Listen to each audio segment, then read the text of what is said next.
Assalamualaikum warahmatullahi wabarakatuh. Waalaikumsalam warahmatullahi wabarakatuh. Kembali lagi bersama Paps, podcast asik bersama Speza. Sebelum kita mulai podcast hari ini, mari kita berkenalan dahulu. Karena ada pepatah yang mengatakan tak kenal maka tak sayang. Maka dari itu, perkenalkan, nama saya Aira dan narasumber hari ini adalah Mbak Gea. Hari ini kita akan membahas tentang rasanya menjadi Ketua OSIS periode 2023-2024 bersama Mbak Gea. Pertanyaan pertama, bagaimana perasaan sampean saat diumumkan bahwa sampean menjadi Ketua OSIS saat itu? Ya tentunya senang, apalagi itu kan baru pertama kali ikut organisasi. Dan itu juga di OSIS, dan ternyata kepilih jadi ketuanya. Itu senang karena aku dikasih kepercayaan sama dikasih tanggung jawab dari teman-teman sama guru-guru juga. Berarti senang ya pertama. Terus pertanyaan kedua, apa yang mendorong Anda sih lebih tepatnya menjadi Ketua OSIS? Itu kayak alasannya. Iya. Kalau misalnya alasannya itu buat nambah pengalaman, apalagi itu kan pertama kali ikut organisasi yang dari SD, terus juga mau beranjak ke remaja kan. Iya. Nah, itu buat nambah pengalaman baru, juga buat nambah relasi juga.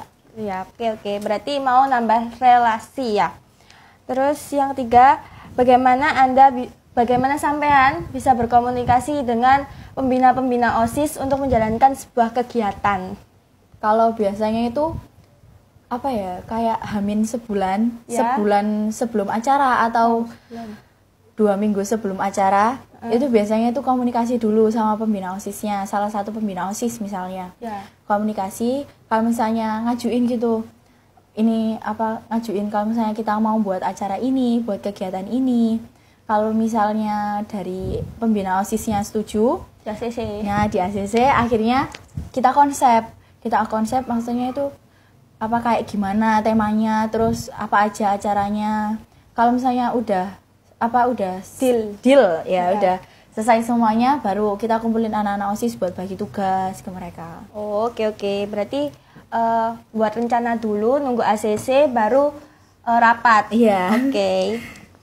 Terus apa pemikiran Anda tentang jabatan Ketua OSIS? Kalau misalnya sebelum jadi Ketua OSIS itu kan, kalau mikirnya itu Ketua OSIS itu pasti punya kepercayaan dari orang-orang, punya tanggung jawab yang besar juga. Iya. Nah, ternyata benar, kalau misalnya kita udah jadi Ketua OSIS itu tanggung jawabnya besar. Terus juga kalau misalnya orang-orang kan ngasih kepercayaan ke kita. Nah, itu kita harus meyakini gitu, kita nggak boleh nggak boleh nyanyain. Bagaimana cara sampai mengatur waktu sampean belajar sama organisasi, apalagi sampean itu pas itu ya mengikuti 2 organisasi, yaitu OSIS sama Dega Pramuka lah. Kalau misalnya belajar itu kan emang udah kewajiban kita sebagai murid ya. Kalau buat mengaturnya itu biasanya aku buat schedule. Kayak misalnya besok ada kegiatan OSIS, akhirnya ikut kegiatan OSIS dulu. Terus kalau misalnya bentrok sama kegiatan OSIS sama Pramuka, nah itu gimana cara kita ngebagi waktu itu? Misalnya sebentar di OSIS, kalau misalnya emang udah selesai baru ke Pramuka, atau itu sebaliknya. Tergantung kepentingannya apa dulu. Kalau buat bagi waktu belajarnya itu juga, misalnya di rumah kalau lagi senggang biasanya itu juga belajar. Oh, berarti harus tetap belajar ya, meskipun ikut 2 organisasi sekaligus. Terus bagaimana tanggapannya sampean ngelihat OSIS periode ini 2024-2025? Kalau misalnya tanggapanku sendiri ya, tanggapanku buat OSIS tahun ini keren sih, karena apalagi aku waktu itu ikut LDKS kan, ngelihat perjuangannya mereka kayak gimana, mereka benar-benar semangat banget. Terus juga strong. Terus juga 45. Kompak anaknya, juga selalu mematuhi aturan, kayak pakai ciput, pakai kaos kaki. Peraturan Zainuddin. Terus juga nggak ngelanggar, kayak mereka nggak pacaran. Aku nggak pernah ngeliat mereka pacaran gitu, nggak. Wow. Keren sih. Terus ini kan sampean pernah nih, kan sampean ketua OSIS ya, pasti pernah dapat hujat-hujatan dari anak-anak atau dari ustadz-ustadzah. Itu sampean gimana cara ngerespon hujat-hujatan itu biar bisa jadiin motivasi sebagai dari sampean gitu? Kalau misalnya nanggapin omongan-omongan kayak gitu ya, biasanya kalau dari akunya sendiri aku diam. Aku nggak pernah ngerespon mereka kayak, oh aku nggak berani ngomong aja. Biasanya introspeksi diri dulu. Kalau misalnya yang diomongin sama mereka benar, ya kembali ke dirinya sendiri. Mereka mau berubah nggak? Kalau misalnya udah introspeksi, berubah, udah diem, jangan kayak ngebalesin omongan pakai kata-kata jelek lagi, enggak. Berarti diintrospeksi diri dulu. Harus dijadiin motivasi. Oh, tentu, motivasi yang pertama. Ini pertanyaan terakhir untuk menutup podcast hari ini.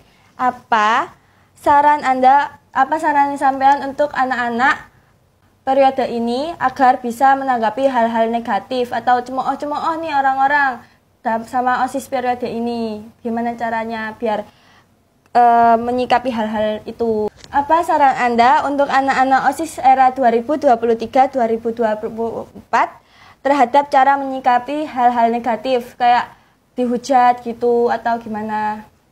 Kalau dulu biasanya tuh kayak bilang ke mereka, biasanya kan ada yang cerita, Mbak aku diginiin, udah kayak biarin aja, jangan pernah kamu kayak ngerasa hatimu terkucilkan, itu jangan, itu malah buat ngelatih mental kalian, biar kalian itu nggak down, biar nggak itu dijadiin motivasi aja, itu biar kalian memperbaiki diri kalian sendiri. Oke, berarti harus dijadiin motivasi dan tutup kuping. Iya.